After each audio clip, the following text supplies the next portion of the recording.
Hi everyone, thanks for joining us right on time. We will just wait a few minutes for everyone to log in and we will be right with you.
Okay, we'll get started because I can see quite a number of you are here already. So thank you for joining us today. Welcome to UWA. My name is Alison and I am one of the International Relationships Managers here at the University of Western Australia. Today, we are very lucky to be joined by quite a range of UWA staff and a student as well. So I have Professor Jeff Keelan here. He is our head of school for the School of Biomedical Sciences. I also have Julian Anderson here, who is from our admissions team. I also have Douglas Mock here, who is a current UWA student. And then I have a range of future student staff and international staff to help with the question and answers. So I have Anthony from India, Gervais from Singapore, and Ruth and Hope, who cover many other regions, but are based in Perth as well. So you'll see that on your screen, you should have a little Q&A button. If you have any questions throughout the presentation, please click that Q&A and put your questions in there. Our team are on hand to answer questions throughout the presentation. And we do have time at the end of the session to go through a live Q&A session. So the other thing I want to remind you is that this presentation is recorded and we will be sending the recording to all of you with the PowerPoint slides as well. So you are welcome to access that later. Before I start, I do want to give our acknowledgement of country. So the University of Western Australia acknowledges that its campus is situated on Noongar land and that the Noongar people remain the spiritual and cultural custodians of their land and continue to practice their values, languages, beliefs, and knowledge. So this session will cover quite a few things. We'll be going through the health sciences at UWA. Then we'll be talking about the assured pathways to medicine, dentistry, podiatry, and pharmacy, as well as the graduate pathways to medicine, dentistry, optometry, which is a bit new for us, podiatry and pharmacy, the admission requirements, as well as the application process. But now I'm going to hand you over to Professor Jeff Keelan, who's going to talk to us about health sciences at UWA. Thanks, Alison. So hello, everybody. So as Alison said, I'm Jeff Keelan. I'm head of the School of Biomedical Sciences, and I've been working at UWA for about 15 years. I also have a son who went through medicine and is now practicing as a surgeon. So I can give you some perspective, both as a clinical researcher and also an educator, but also a father of a child who's gone through the program. I'm talking to you today from a building in that campus there, kind of right in the middle, just to the left of the tree. And this is the UWA Health Campus. So this is situated about 10 minutes walk from the main campus on the river. And for those of you who've Googled UWA, you'll see that it's a very beautiful campus, probably the most beautiful campus actually in Australia, I think. The health campus, as I said, is a 10-minute walk away and is really the hub of health and medical teaching and research in Perth. And within that campus block, there are multiple research institutes, 2 major hospitals, the Children's Hospital and Sir Charles Gairdner Hospital, a general purpose hospital. Right at the front there in the picture is the UWA Library, and just to the right is the Oral Health Centre of WA, where the dentistry program is taught. And biomedical sciences, as I said, is in the middle there. That red building behind is pathology, Path West. And the one at the back, the large tall building with all the glass, is the Perkins Medical Research Centre. So really it's a hub of really vibrant health and medical research and training. It's a great place for students to gather and to congregate and really get immersed into the environment around health and medical research and teaching. If we could go to the next slide, thanks. So there's a number of dot points here, some of which I will touch on as I give a little talk about why you should study health and medical science at UWA. One of the first things is that UWA has the longest history of teaching health and medical science. The medical school is 100 years old. The dental school is 75 years old or thereabouts. So we have a strong history of teaching this in the state, and very strong links with the clinicians who partner with us and who teach into our programs. In fact, one of the strengths of our teaching programs is that we have it is very well integrated with the clinical services in Perth, and most of the people that are practicing medicine and dentistry and the other disciplines in Perth are our graduates. So our graduates are the experts, they're teaching back into the program. And that history, that connection, I think is very important in establishing great connections and great teaching programs. We are also extremely student focused. So one of the things that really struck me when I came to work here is the dedication of the staff to giving their best, to teaching excellent teaching programs and really taking the learning and the well-being of the students into account. And it's a real hallmark, I think, of our teaching practice. Our cohorts are limited in size, so that it's pretty hard to get into some of these cohorts, as I'm sure you'll find out. But the cohort feel is very important in our programs, and it's very important. I think it's particularly in the medical and dentistry programs, the cohort feel, the support from from the other students in the cohort, and then when you graduate and you go into your placements in the hospitals. And stay in contact with your fellow students as you go through the program. That's another kind of really important thing to bear in mind in your study. UWA greatly values its international students, and we have a number of support networks and programs to look after international students when they come here. So there's people who give advice about visas, contacting family members, mental health, and establishing safe work practices, and lots of advice on how to study and supporting your study programs and practices. And we have a number of programs to integrate international students into our communities. One's called the LACE, Language and Cultural Exchange Program, which has been going for 15 years. So a number of these programs set up to kind of support you in what can be a difficult journey as you arrive and get integrated. As I mentioned before, we have very strong industry links. And I might point out that as well as the medicine, dentistry, pharmacy, optometry, podiatry programs, our teaching programs also lead to a number of other master's programs and other alternative careers, such as epidemiology and public health, clinical pathology, and so forth. And all of those programs are heavily integrated with the professional bodies that the graduates get into and work into. And I should also point out that our programs are also accredited by the various official bodies that look after the quality and accreditation standards of the programs, which means that when you graduate and you come out with a degree from UWA in these professional programs, you are qualified to work in the profession, and that's a very important factor to remember.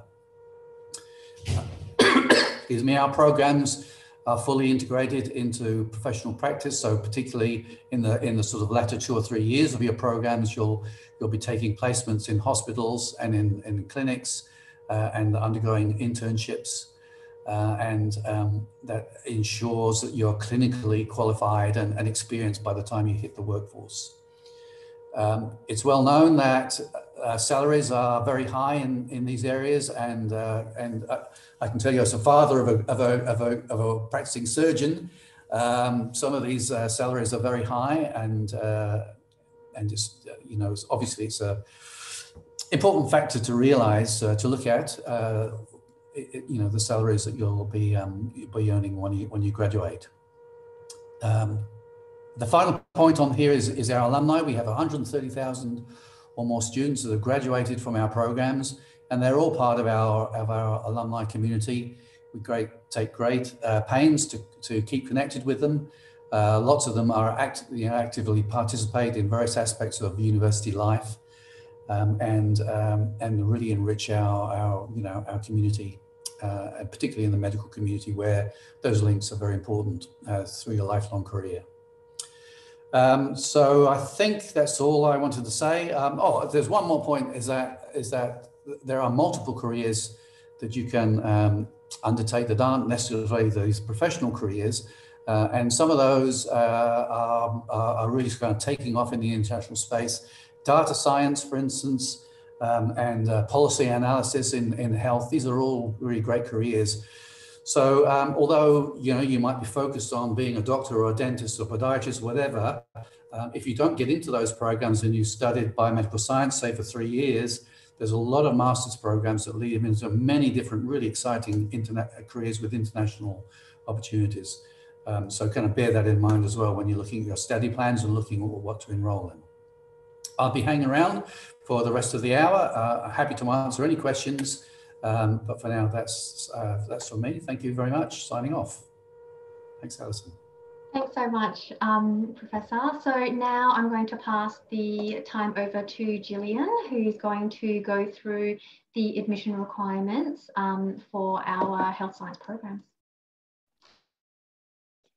Thank you. So Professor Keelan's done the inspiring bit. I'm going to do the boring admissions part. I will just queue up my presentation.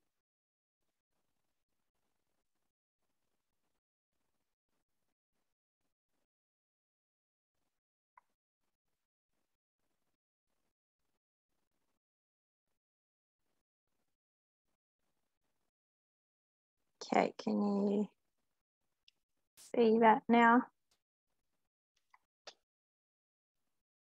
Visible.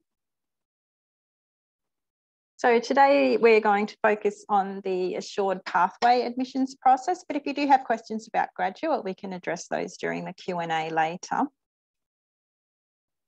And I'll just draw your attention to this URL. If you make a note of that, this takes you to our admissions landing page, and you can click on all the admissions requirements for international students for both assured pathway and graduate entry here. So if you forget anything that we talked about, this is where you'll find the information.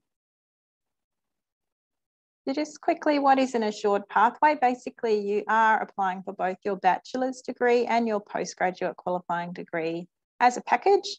If you receive a place in an assured pathway, you come to UWA, you start in your bachelor's degree studies, and then on meeting academic minimum requirements, you progress into the postgraduate segment of your qualification. So a couple ways to get in. The assured pathway is exclusive for school leavers. This means that you have finished high school within the last 2 years, and you can apply during your final year or in your gap year. Or the other way to get in is via graduate entry, and we will talk about those options a bit later in the presentation. So this is our health campus again, as Professor Keelan showed. The international assured pathways are open now.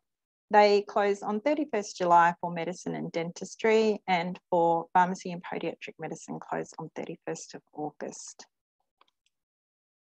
This slide shows the various English language proficiency minimums. Now, we do accept a range of ELC methods.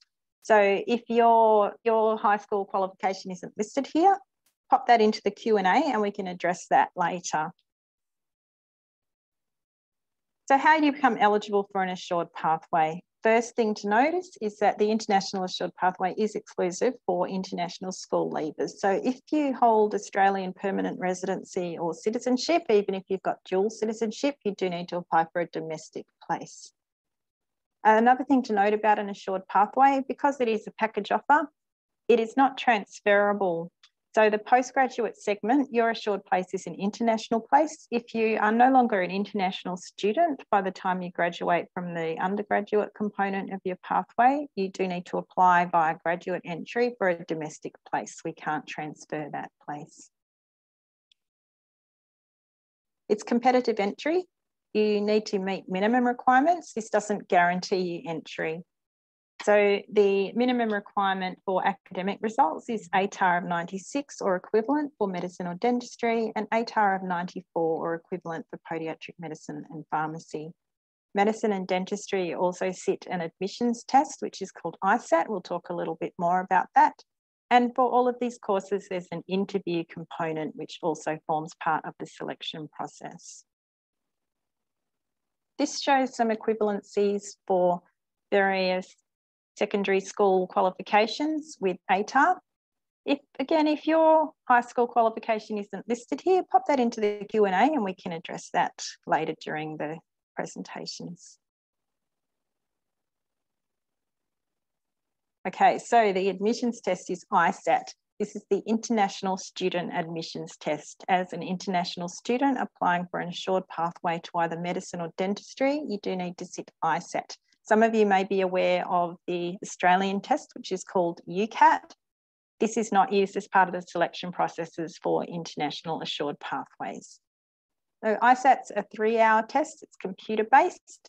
It's conducted in test centres around the world, and it assesses your intellectual skills and abilities that are innate.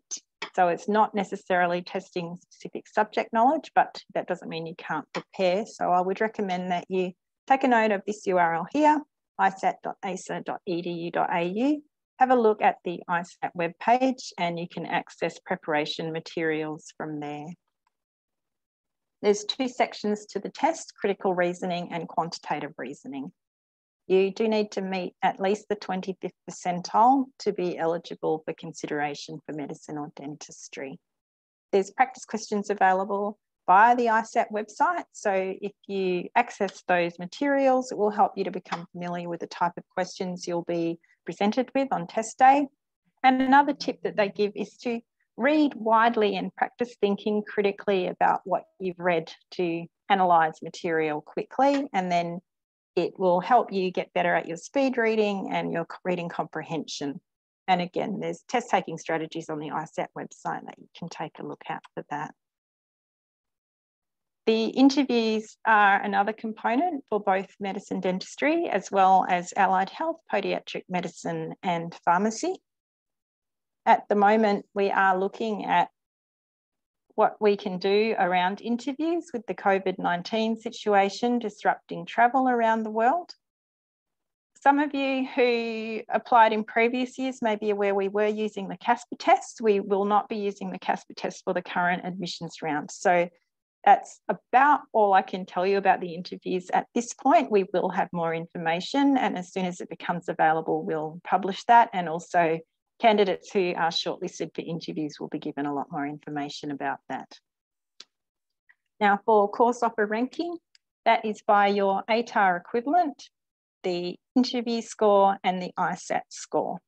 And we will have further information about that ranking for this year's applicants.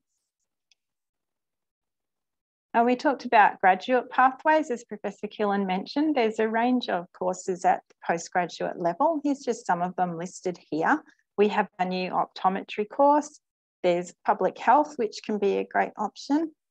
And of course, there's graduate entry available for medicine, dentistry, podiatric medicine and pharmacy. So if people do want to know more about that, pop that in the Q&A and we can address that later in the webinar.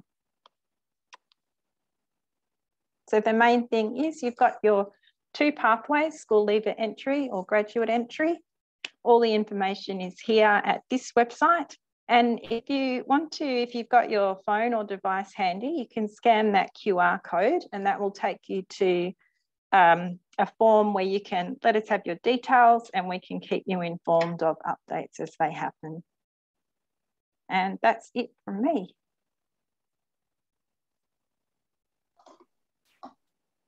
Thanks so much, Gillian. So now I'm going to pass the time over to Douglas, who is one of our current students, to talk more about his student experience. So handing over to Douglas.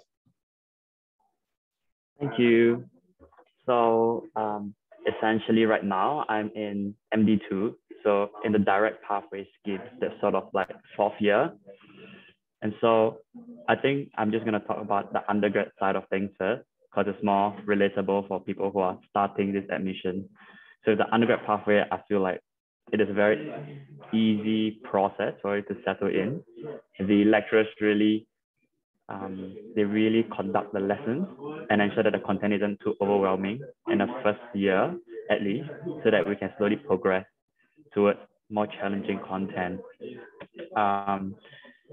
Within the first 2 years, you will learn very basic chemistry and biology for those that doesn't have background in science.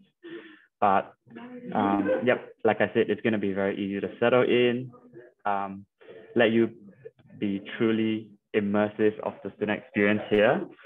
There's also a lot of clubs in society that is available in UWA that allows you to have your co-curricular activities up.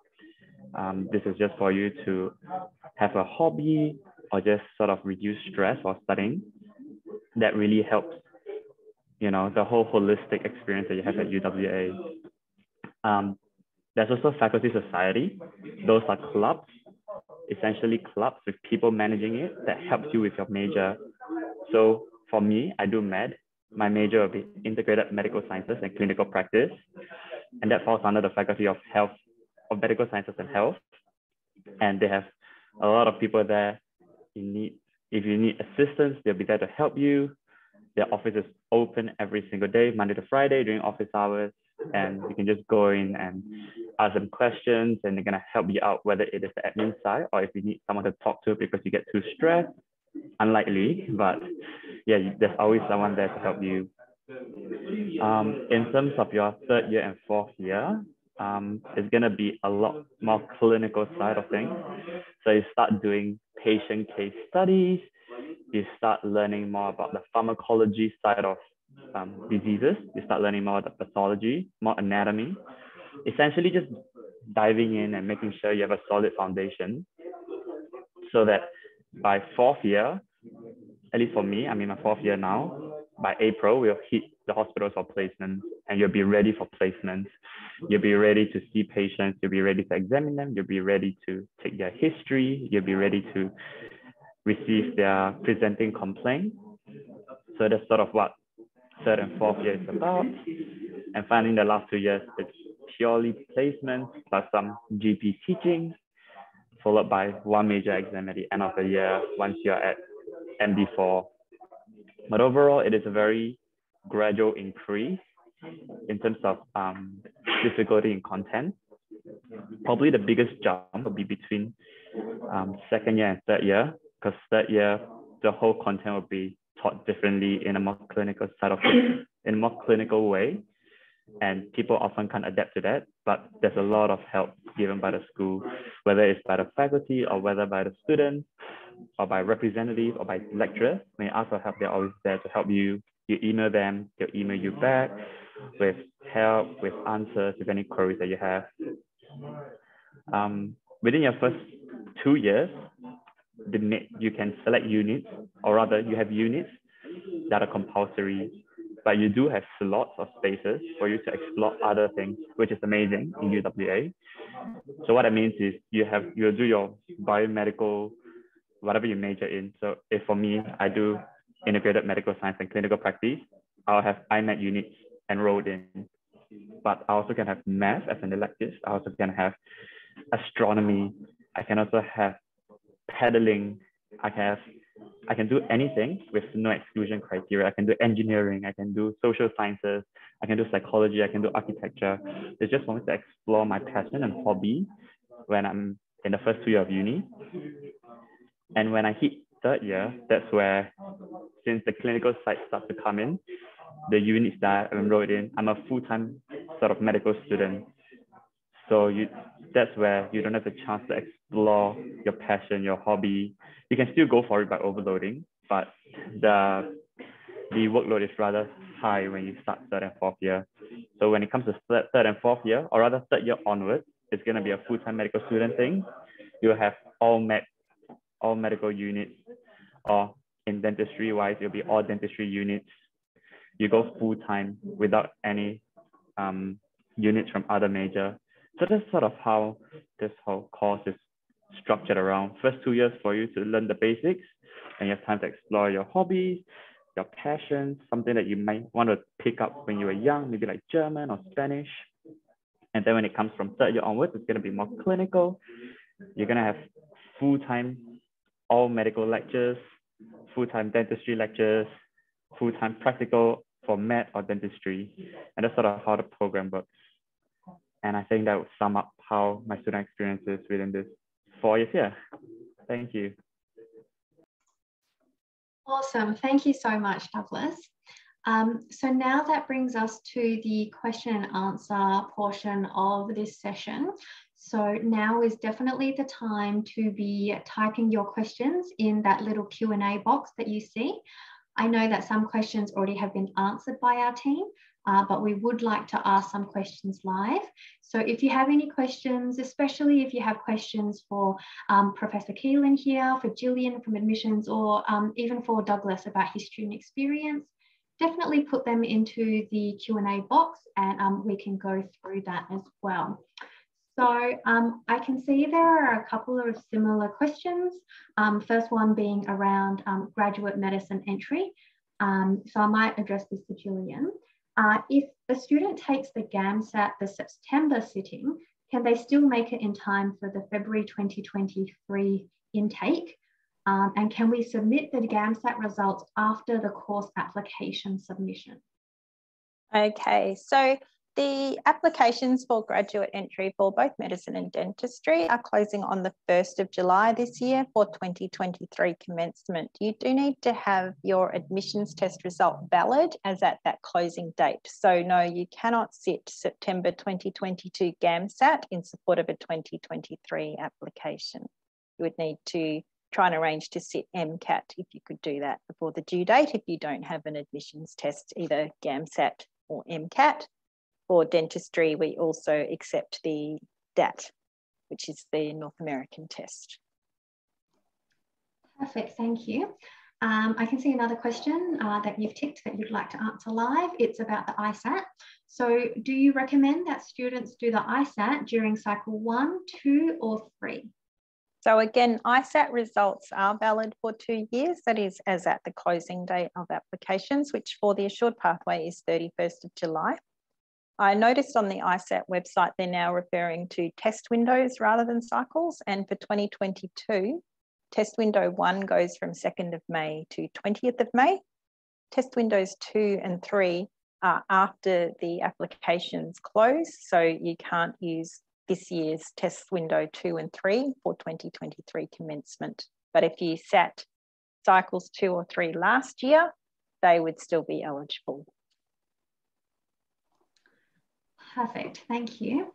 I can also see quite a few questions about students who are going through from biomedical science into medicine. So what is the grade requirements to continue from biomedical science into medicine? Is this for students who have an assured pathway? It doesn't look like that, but to be honest, it could be as well. So if you could answer it both ways, yeah. If you have an assured pathway place, you need to meet your minimum academic requirements. If it's a current student, that academic requirement is a GPA of 5.5. That's about 65% weighted average mark, but we do use a specific calculation method. So if you're in doubt that you're meeting your requirement, I recommend you get in touch with the UWA admissions team right away, and we can talk to you about that. Now, if you are looking to apply as a graduate and you are doing a UWA Bachelor of Biomedical Science, your minimum GPA requirement is as per the graduate entry minimum, which is 5.5. Perfect. And so then a follow-up from another question, which is, which you did actually answer, which is in case this person possibly doesn't manage to get the GPA of 5.5 and they got the assured pathway, would they still be able to carry on to the If this is an assured pathway, if I'll talk to you specifically, person asking this question, if you are currently at UWA on an assured pathway, please get in touch with the admissions team so we can talk this over. If you are a future student, if you haven't applied yet and you're wondering about meeting the admissions requirements, I'll need to ask that you keep an eye on our website for what the conditions will be for 2023 commencements. Perfect, thank you. There's a question that quite a lot of students always ask about placements. So would international students be offered placements for medicine? So as part of the MD, there is support for students in applying for internships. The reality is the internships are run by the Australian government, the Australian Health Department. So the university doesn't have control over whether you get an internship or not. That's always been the case. In prior years, international students who have wished to undertake an internship, most have been able to do so, but we are unable to make guarantees about internship placements in future years. Perfect, thank you. I know this is not one of the questions on the list, but we do also get this question a lot for students studying the undergraduate biomedical sciences. So maybe Professor Keelan could answer this about if there's any sort of work integrated learning or something like that in our undergraduate courses? Not in the programs that lead specifically to medicine, there isn't. There are other majors and other degrees you can study that do have work integrated learning. And so if you were to do, say, 2 majors, one in a biomedical science and another in another discipline, then there will be possibility of work integrated learning in those. But I think most of the biomedical science majors don't have that in the first 3 years. Can I come in for this as well? So remember how I said in the first 2 years, you have core units that you have to take, which is like with relation to your degrees, and you have other spaces for other electives. So what I did in my first 2 years was this unit called Science Placement Unit. And essentially I went on for a 6-month plastic surgery rotation at Fiona Stanley Hospital in my undergraduate. And that really gave me an insight of how it is like. So I'm not saying that it is going to be guaranteed, but if you apply for the unit, UWA has a lot of staff and a lot of connections that might be able to help you get something like a surgical rotation or even like a GP shadowing. But as for me, I was quite lucky enough to get plastic surgery rotation at Fiona Stanley, and it is not impossible to get it, but just apply, and I'm sure that there's staff that will be more than willing to help you out. Perfect, thank you. Okay, so let me see. Okay, so I do have another question about the ISAT, Gillian. So if I haven't sat the ISAT exam yet, but I'm thinking of applying for 2023, have I missed that intake already? I recommend hop onto the ISAT website and look at the registration requirements for that. I was looking for when they're closing the applications for the test window that's coming up 2nd of May, and I wasn't able to find that, but you being an inquisitive, student-oriented person, you may be able to find that where I was unsuccessful today. I might, if I can just quickly share the ISAT website maybe. Yeah, sure. That would be great. Make sure I've got it open.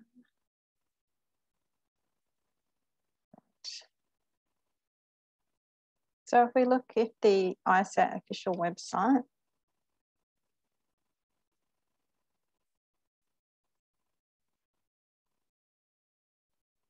let's see that there. And these are the testing windows. So you see there, 2nd May to 20th of May. Now it's only March now. So if they're not accepting registrations for test window 1, I will be very, very surprised. Got here on registration the information about the test windows, and they've got like this step-by-step guide. But sometimes it's a little bit hard to find information unless you're actually going through the registration process. But I'd recommend have a bit of an explore of this website and you'll be able to find out how to register for that test window that's coming up at the beginning of May.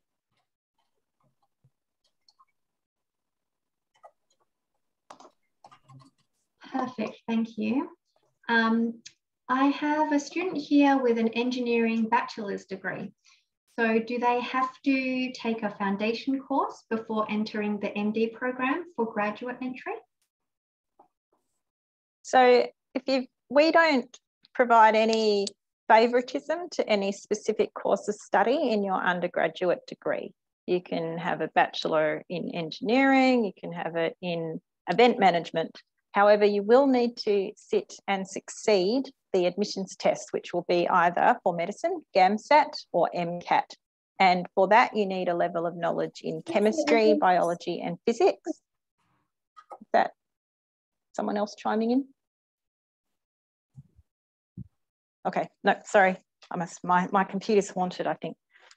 So to succeed in GAMSAT or MCAT, you need a level of knowledge in chemistry, biology, and physics. Now, as an engineering student, I'm guessing that you've got physics and chemistry covered. You may need to brush up on your biology. So we don't have specific prereqs for graduate entry into Doctor of Medicine, Doctor of Dental Medicine. Because we have that admissions test requirement, that shows us that you've got an appropriate foundation of knowledge to succeed academically in the course.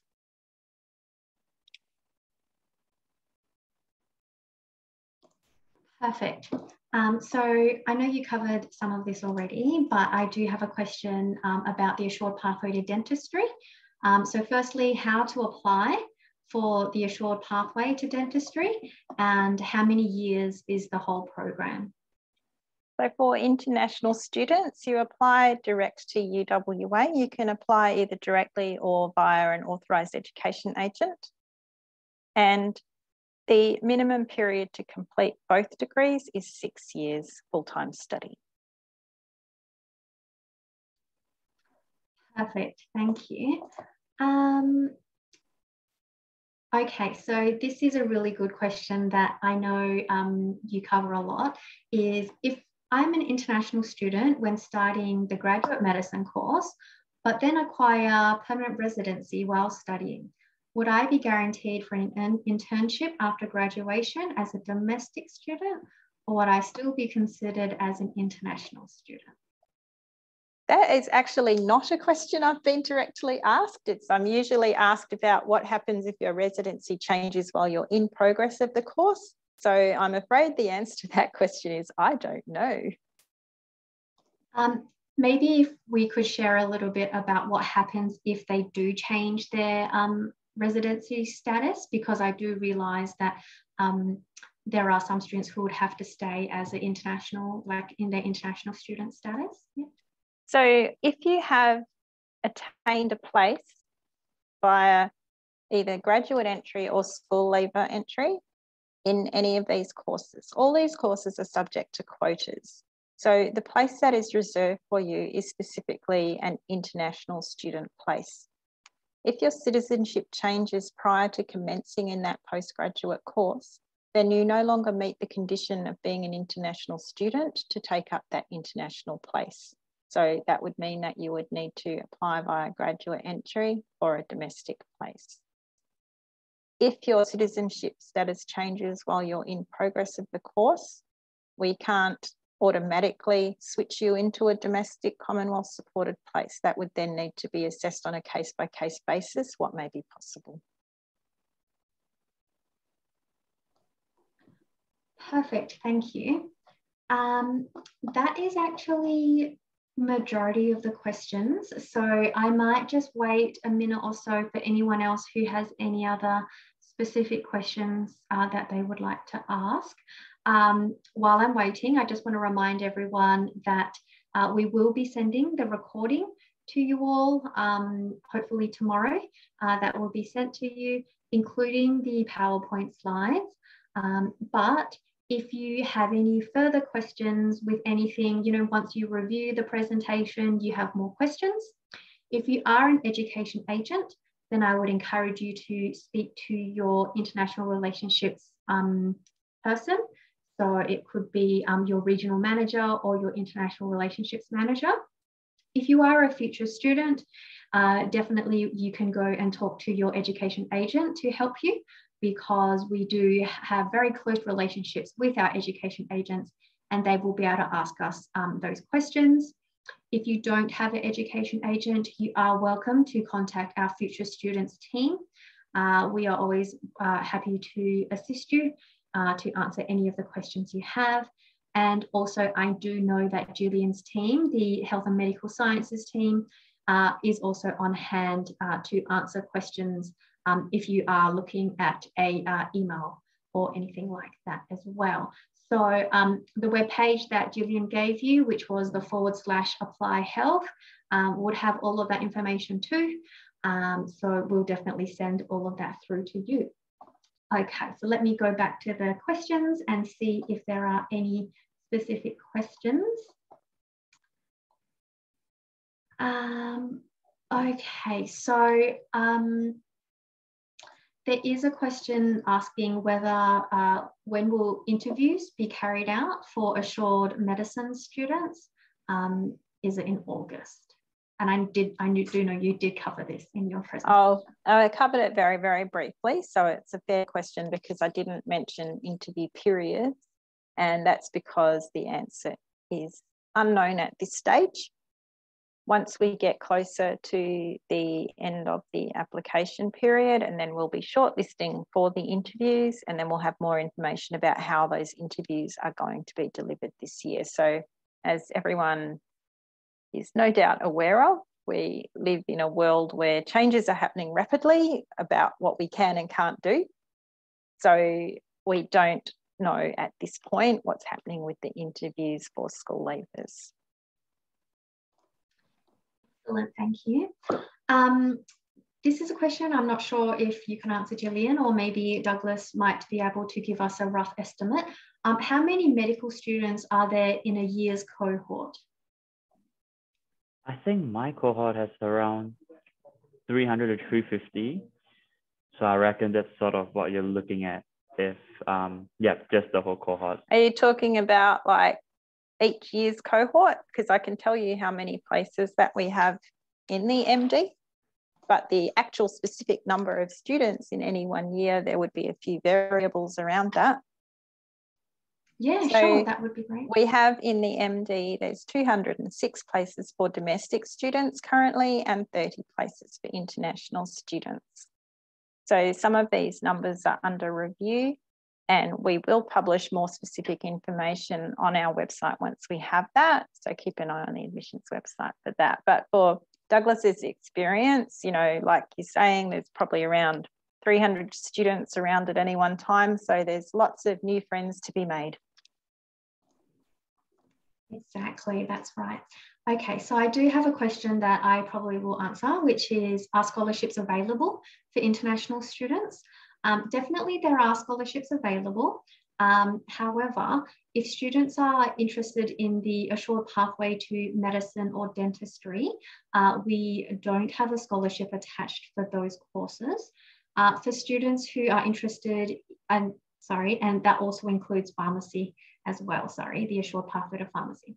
But if students are interested in a straight Bachelor of Biomedical Science or any of our other bachelor degrees, yes, there are definitely scholarships available. and it would depend on your results from your final year of schooling. So whether it is, for instance, your A-level results or your IB diploma results, or I see there's a lot of students studying the Canadian Ontario secondary school diploma here with us. So we would look at that for your scholarship as well if you are applying for instance, a straight bachelor degree.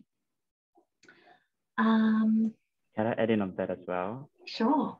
So from a student perspective, I think it is important to look at all the options. So like Alison mentioned, there are some exclusion criteria when it comes to UWA giving scholarships, but don't be afraid to look back at your home country. Personally, I'm from Singapore, and in my 4th year, I'm able to apply something called the pre-employment grant, and that's sort of like a sponsorship where they cover 60% of my tuition fee. And so when it comes to scholarship, don't be afraid to just ask the faculty, one, and also look back at your home country to see if there's any opportunities available. Yeah. Perfect, thank you. That's really very useful.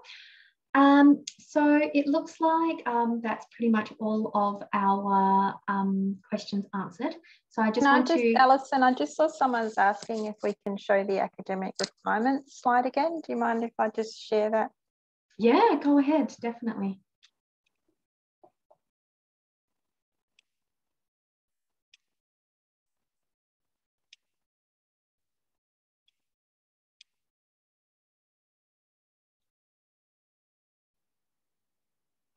Okay, so hopefully that helps the person who was looking for that. Thank you so much. So we do have these listed on our website as well. If you go and look at the international qualifications information, you'll be able to find ATAR equivalencies, including for stuff that's not actually listed on this slide. That's a really great point. And in the email that we'll send you tomorrow, we will also list that international equivalencies webpage for you all, so that you are able to click to see all of the different, different qualification equivalencies too. So I will share this PowerPoint slides with you tomorrow, along with the recording. So in the meantime, I just want to say thank you to everyone for joining us, especially Professor Keelan, Gillian and Douglas, and also all of the team who I can see have been very busy answering the Q&A. We had close to 60 questions, so I'm very grateful for the team to help me answer all of them. For everyone viewing, I wish you all the best in your journey to whatever course that you are interested in. And hopefully we will be able to see you in Perth and at the UWA campus very, very soon. So thank you all for joining us. I'm actually just going to quickly keep this session just a little bit longer, because I know that we're still typing in an answer, but feel free to leave this session and I will end it very, very shortly once the answer is given. Thank you so much, everyone, and enjoy the rest of your evening.